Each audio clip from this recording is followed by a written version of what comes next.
atixiyaadkii u dambeeyey. atixiyaadka koobaad waxaad u fadhiisanaysaa sidii aad u fadhiisatay markii aad sujuuddii koobaad ka soo kacday. waxay noqonaysaa qaabkaasoo kale.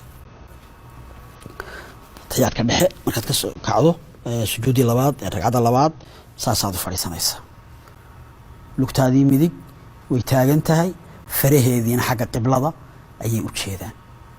lugtaadii bidix waad ku fadhidaa, saasaad u goglatay oo waad ku fadhidaa. sidaas ayuu markaa atixiyaadkiina u noqonaya. atixiyaadka waad akhriyaysa ataxiyaatu lilah ilaa aakhirihi.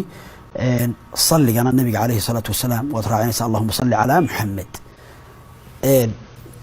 qaabka aad markaa u fadhiisanayso markaad atixiyaadsanayso gacmahaagii labadaadii gacmood waxaa loo baahan yahay iyaga laftoodana qaabka aad u dhigayso. tii bidix gacantii bidix way fidsanaanaysaa, saasay u fidsan tahay. gacantaadii midig fariirada waad soo laabaysaa, ta ku xigtana waad soo laabaysaa, ta saddexaad ee fardhaxada ahna waad soo laabaysaa. suulkana waxaad dhigaysaa baabacada darafkeeda, halkaa baabacada koonaheeda ayaad dhigaysaa.